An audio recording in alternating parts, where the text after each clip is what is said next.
Hi, I'm Coco Nelson, licensed therapist, trauma expert, and fellow badass woman ready to rise up right alongside you. This podcast, Let the Rest Burn, is for the woman who has ignored, attacked, or even silenced her inner voice because she thought it was broken and needed to be fixed. It's for the woman who is ready to rise up and fully step into her desire, her joy, her full power, and make the impact she was destined to make. For the woman who cannot stand one more second waiting, watching, and witnessing the world crumble and is ready to rebuild and expand into a better future. For a woman who is so done trying to fix the world, she decided to start with healing herself, and she let the rest burn.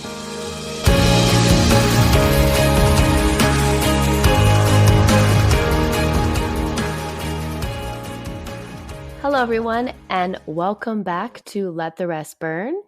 I'm Coco Nelson, and I'm here to talk to you about our third shadow archetype, the people pleaser. I know you all have heard this word before, right? I actually hear people say it with a little bit of pride at times, like, I'm a people pleaser, or my people pleaser does this. It's so fascinating to me how much I think we take pride in some of these shadows. And I get it, right? Like the word even people pleasing, like you are here to please people.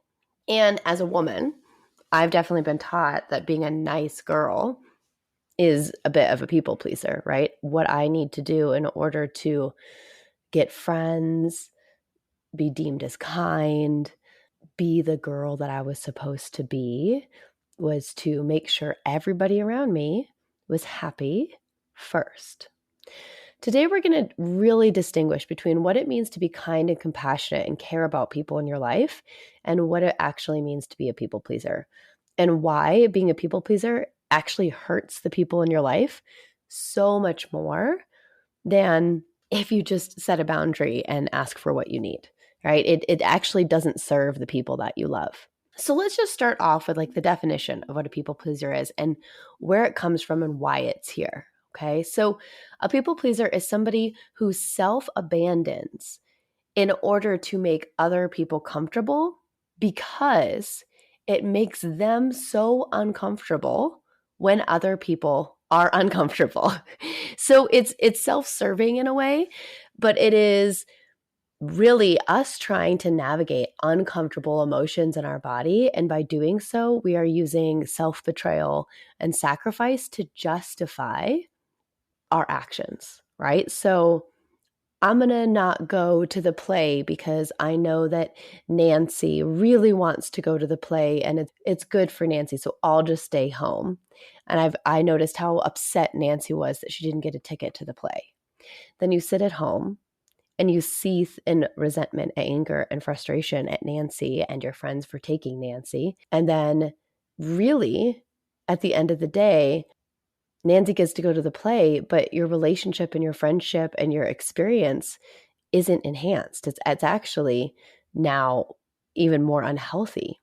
So instead of saying to Nancy that we don't have another ticket for her to go to the concert or whatever, or the play, and deal with the discomfort of disappointing somebody, you believe that the self-sacrifice will actually make you feel better. And for a moment it does, right? For a moment when we give out of the goodness of our heart, it feels good. But when we give because we don't want to experience discomfort in our body, it's a very different experience. So what the people pleaser really wants is to authentically express your needs and desires without being abandoned by the community, right? That is the desired outcome. That is what we all want to overcome as people pleasers. Be your true, authentic self and feel like you have a sense of belonging with the people in your life. But the fear is that if you express your true needs, then it's going to disrupt your day-to-day, your life, the people that you love. And in fact, it's not just going to disrupt them, it's going to make them angry, frustrated, abandon you. And this leads you to denying that you have needs in the first place. Then you feel neglected and overused. You're not able to express your boundaries or talk to anybody or even admit that you need a boundary.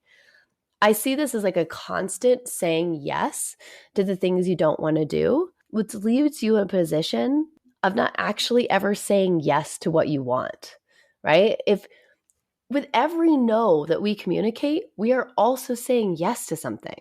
With every yes, we communicate, we're also saying no to something.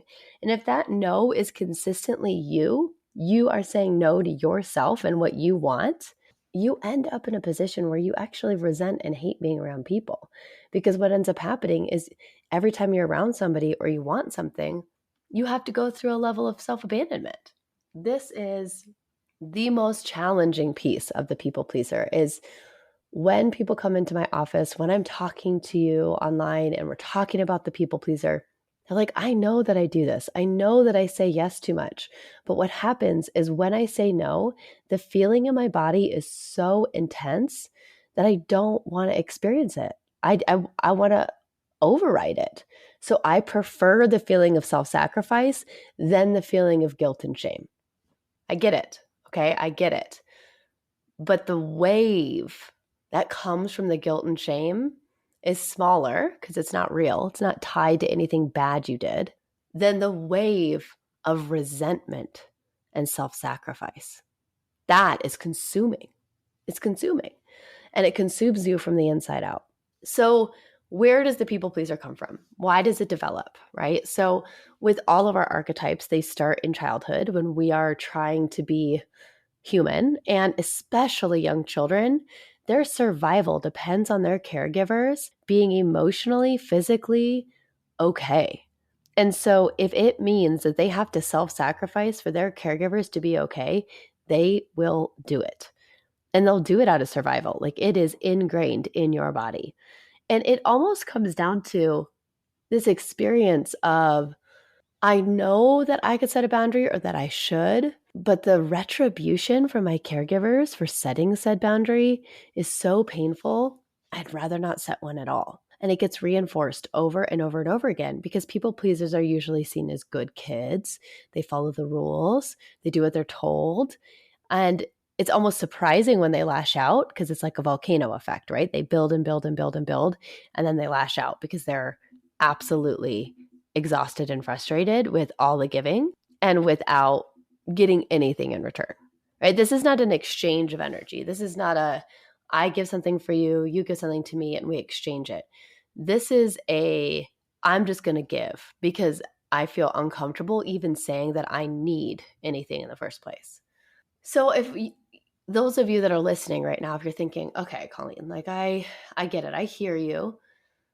And my parents never did that. Like they never demanded anything of me, or I was a very demanding kid. You know, I want you to think about your social circle. I want you to think about the culture you grew up in. I want you to think about the ways that you learned how to be around people. Maybe your caregivers did give you the opportunity to set boundaries and say no. That's wonderful.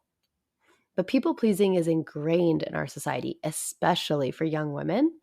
And it is something that we are all trying to break out of, like as a paradigm shift, right? This is most of the shadows that I'm going to be talking about. We are trying to break generational patterns of trauma here. And people pleasing is right at the top of the list for women. And this is a piece that's going to take some time. So I want you to be gentle on yourself as we get into this and we talk about it, because this isn't something that you just overnight change. It takes time within yourself and just within society as well. Okay, so let's get into the 4 different ways that the people pleaser truly disrupts your life. So, number 1, this is how it disrupts you and your relationship to yourself. Do you know when people say, like, you have to love yourself in order to be loved, right? The capacity to which you can love yourself is the capacity to which somebody could love you.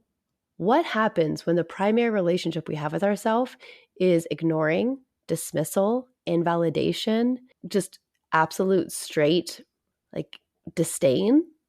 How are we going to interact with other people? How are we going to ever actually feel loved or lovable if the way we treat ourselves is so awful?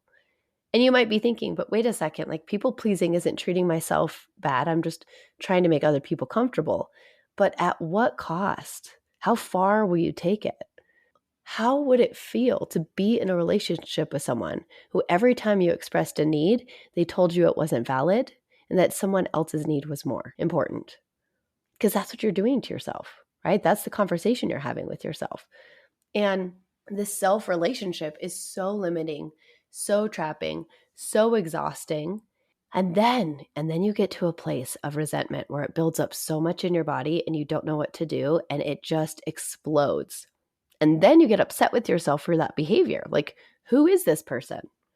Who is this person that just reacted the way that they did or responded the way that they did? This isn't who I am. It's like the swinging pendulum of the people pleaser. So, number one, the people pleaser disrupts your ability to be in relationship with yourself in a healthy way because of the high level of self-sacrifice that comes out. Number two, the people pleaser, when we're looking at how it shows up and interacts in your body, in your pleasure, in your sexual experiences, we're going to keep it mostly to self-pleasure just because I'll talk about relationships here at the end. But people pleasing starts in the body, right? Where we say, what I feel in my body is not valid. So imagine you're trying to have a healthy relationship with your body. You're trying to eat right. You're trying to exercise a little bit. You're trying to give yourself pleasure. You're trying to listen to your body, your intuition. But you are stuck in a pattern of tuning into other people's bodies more than your own. What happens is in this abandonment of self, we actually disconnect from the body. And so the body finds ways to get our attention. People pleasers often have a high level of anxiety, right? They are anxious, nervous. Sometimes they've got ADHD. It's this feeling of not being able to be in your body. And all the shadows step us out of our intuition, our true self, right? Like they step us out of our body. Every single one of them, that's what they do. This one in particular steps us out of our body so that we can feel someone else's. So walking into a room and you're, over analyzing or over focusing on another person's body, maybe you like it better, maybe it's something that you desire to have, maybe you notice that they're going through something emotional. But what happens is you don't have the capacity to then care for your own, right? So you're so focused on this other person that the hard choices we need to make in order to take care of our body, going home alone when it's the right choice, making sure we're not drinking too much, eating the right food, moving, having exercise, tapping into our energetic body. All of these pieces get neglected because you are in the process of taking care of everybody else's, especially if you're a mom or a dad, like thinking about how much we tune into our children's bodies and, what do they need? Are they hungry? Do they need to go to the bathroom? Do they need a hug? Are they feeling sad? Like, what is actually happening inside of our own body? Are we hungry? Are we sad? Do we need a nap? The answer might be all of those. And it's not that we can answer that question with the ability to meet our need, but we are able to actually acknowledge it, right? So this is the step out of neglecting your body, is literally physically putting your hands on your body and feeling what your body is telling you before you tune into someone else's. Anxiety is your body communicating to you. And most of the time, your body is saying that you need to set a boundary. Your body is saying, hey, whatever's going on here needs to change, needs to shift, because we don't like what's happening. And if you're not listening, if you're distracted, if you're turning into someone else's, that little hint that your body is giving you, that twinge of discomfort when you need to set a boundary, you need to leave, you need to attend to something for yourself, you don't hear, you don't listen, you don't pay attention. So what happens? Your body ramps it up. It makes it louder, and it turns into bigger and bigger anxiety. And then we get anxious about the anxiety. So then that turns into panic, right? And then we panic about the panic. That turns into a panic attack. And eventually you ride the wave and come down and you set the boundary because you're in the middle of a panic attack, so you need to leave. And so your body forces you to do the very thing that it really wanted you to do in the first place, which is set a boundary. So you see how detrimental this can be for your body when you're not actually paying attention. People pleasing can lead to disordered eating as well, and wanting to eat the way that you're supposed to or you should versus what your body actually needs and wants. It ultimately is so dangerous because it is based on the people and the environment around us. Right? If that is our shadow that's running the show, everything we're doing is geared towards that. And that is, if you're around some toxic people, then the people pleasing you're doing is also extremely toxic. So this is a challenging piece to overcome because sometimes it also requires you to leave your environment or to change it up. So people pleasing and self-pleasure, right? It's almost like you're self-pleasuring in order to appease someone else, right? So whether you're in partnership or whether you think it's the sexy thing to do, I often find people pleasers are the one to sext like when they don't want to. Not necessarily that sexting is a bad thing for those that are consenting adults, but it is a problem when you're doing it because you know the other person wants it. You're doing it to please them, to make them happy, not because it's something you also get pleasure from. So I find that shows up quite a bit in the self-pleasure realm. It's not for you. It's for the enjoyment of somebody else, which is inherently a problem. Okay, let's transition over to work, business, money. I want you to just guess for like a second how you think people pleasing might mess with your money, right? Like this is a whole thing. This is a whole thing because people pleasing almost vilifies money and wealth. It vilifies the desire for more, the desire for you to be in overflow.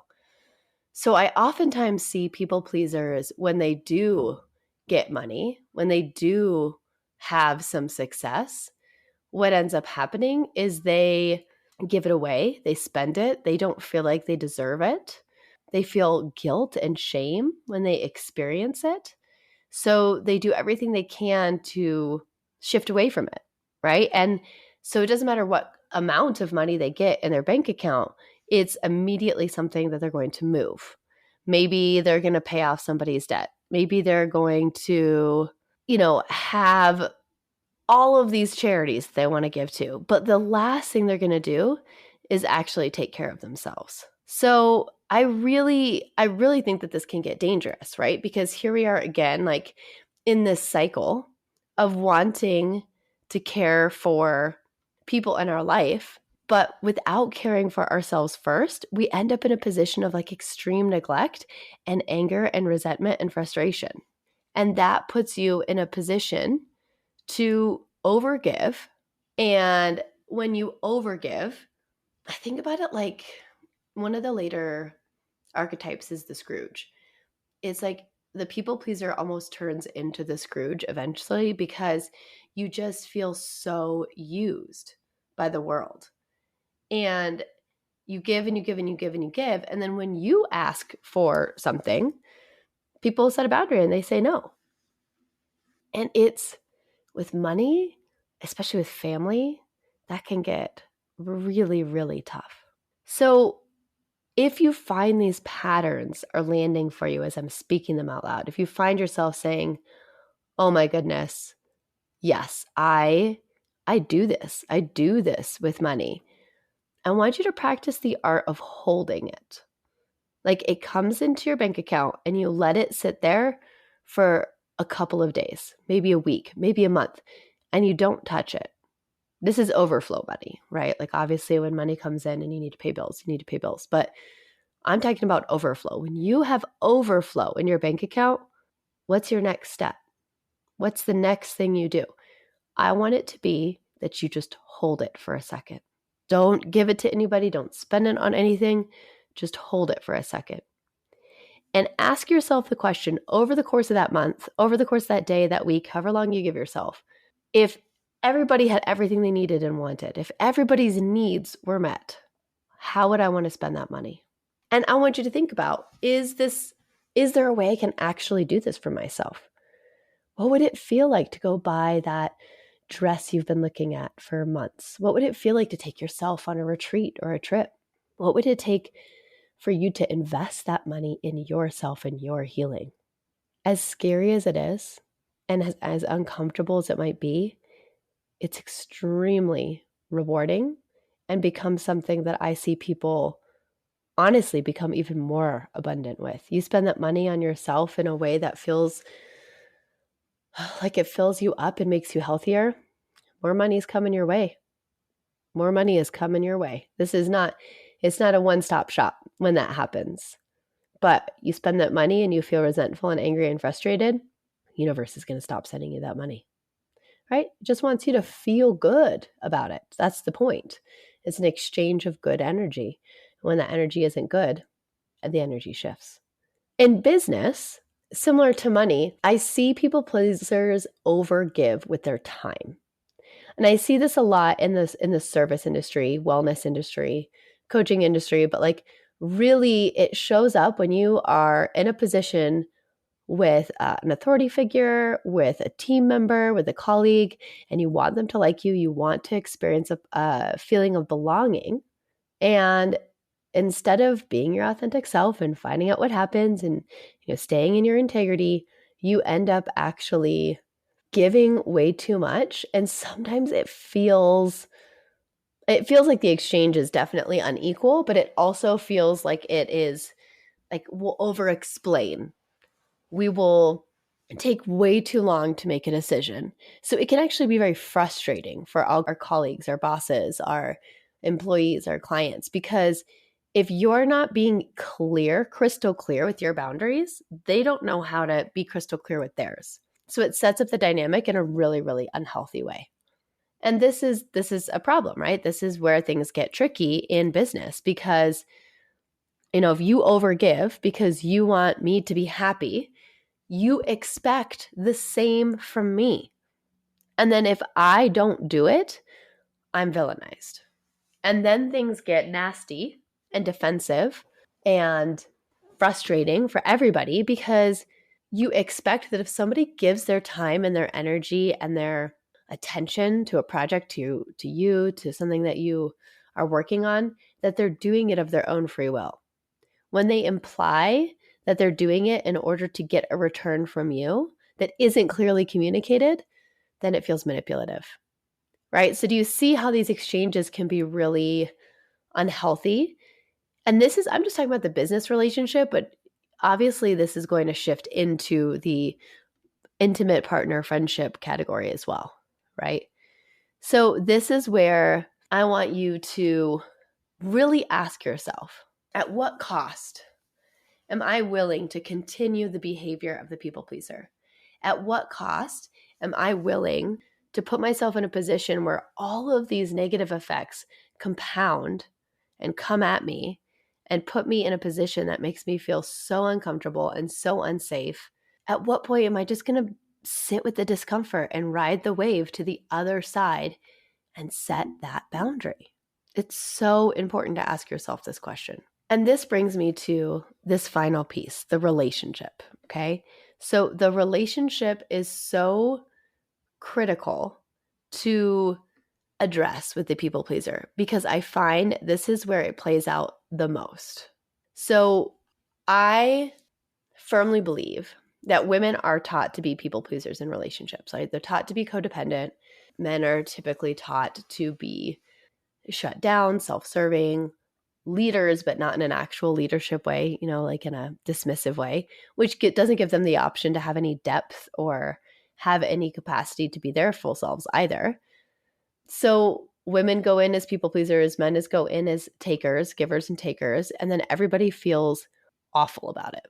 I'm not saying that there aren't men and women who are the opposite. There definitely are. And, gender is an expression, but it is something we learn in our culture early on that people pleasing is a attractive trait for a mate, right? Like if somebody is going to sacrifice everything about themselves in order to make you happy, make you feel loved, there's an appeal to that. Now, obviously the way I just said it's not appealing, but there is an appeal to somebody giving their all because they love you. Like, I would take a bullet for you type of statements, right? And I get those statements. I would obviously do that for my children, but like, do I have to? Right? Like, do I have to do that every single day? Is have that mentality in my life? Or do I actually get to take care of myself and let my love overflow into them? Relationships are more than just, intimate relationships. They're parenting, they're friendships, they're acquaintanceships. It's so dynamic and complex. And I want you to just really take a minute and look at your relationships and ask, am I being real? Am I being honest? Am I being upfront about what I need and what I want and how I want it? Because if you're not doing that, this is where things will get nasty eventually. You will get resentful and frustrated. You will feel used. You will feel like this person doesn't meet your needs the way that you meet theirs. It's so challenging when you enter a relationship pretending you don't have needs. And I firmly believe that the people pleaser in the relationship is ultimately the one who gets the most angry, the most frustrated, the most reactive, because nobody is going to make up for the amount of self-sacrifice that you are engaging in, right? There's no amount of giving, boundaried, healthy giving that I can do for you that is going to make you feel better about your self-sacrifice. So the relationship is doomed. You get into a position where things are just challenging, and in no way, shape, or form is it a real relationship. You're just playing out these shadow dynamics with each other. To actually, kick the shadow dynamics and to be real with one another means you both have needs, and you both get to say no, and you both get to say yes, and you both get to communicate those. And how you communicate them is important to evaluate, for sure. But also, let's not go into relationships believing that people pleasing is in any way, shape, or form healthy for anybody. So it's my challenge to you today to really, really tune in, really ask yourself, do I want to continue the same pattern, or do I want to change? And I know it's hard. You cannot do this alone, right? People pleasing is something that is so ingrained in you, in all of us, that to change it means we've got to have other people's eyes on our choices, our decisions. We've got to have community support and accountability. We also have to dig into kind of the core of why we people please when we do. If you understand the dynamics behind it, if you dig into the core wounds of your childhood and understand why, it gives you so much power. It gives you the ability to say, this isn't about this moment. This is about me in 7th grade feeling like I'll never have friends unless I adapt to the group's norms, right? So how do I talk to 7-year-old me and make sure that I am taking care of her? What does that look like? And, that's different for everybody. I think a big reason why I do therapeutic groups is because I know these dynamics are hard to change on your own. And I find that the women in my groups change exponentially faster because they know they're going to have to be accountable, and they know they have people that get it and that see them for who they are. So yes, maybe they have to set that boundary with mom, or they have to set their boundary with their friend, but eventually they get to a place where they feel like it's okay because I have these people over here. I have this community over here that understands and that sees me. And that's everything, right? If we have a place of belonging, we can counteract any shadow that comes at us. It is the fear of not belonging that causes us to self-abandon so often. I'm excited to dive into this with you this month. I will be doing a masterclass this month. How to say no and not hate yourself afterwards is going to be my masterclass. It's going to be free. I'd love for you all to join me. We'll put a link in the show notes here so you could grab your spot. And let's practice. Let's figure this out. I have an amazing formula that walks us through exactly, honestly, how to say no and set a boundary. So we're going to get into that. I've got a ton of resources on boundaries. I have a mini course I have a lot of masterclasses. If you're interested in deep diving in my masterclasses, I've got a whole vault full of them, and it's just $33 to get access. So we will put the link in the bio for that as well in the show notes. And, let's do this. Let's do this together. Let's take our ownership back of ourselves, of our truth. We don't need to let the shadows rule our lives. And if this resonated with you, please know there is a path. There's a path, but it does start with educating yourself and keeping yourself accountable. So until next time, my dear ones, let's take a breath.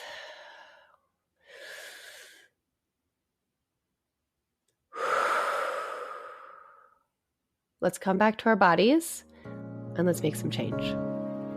See you soon. Thank you so much for listening.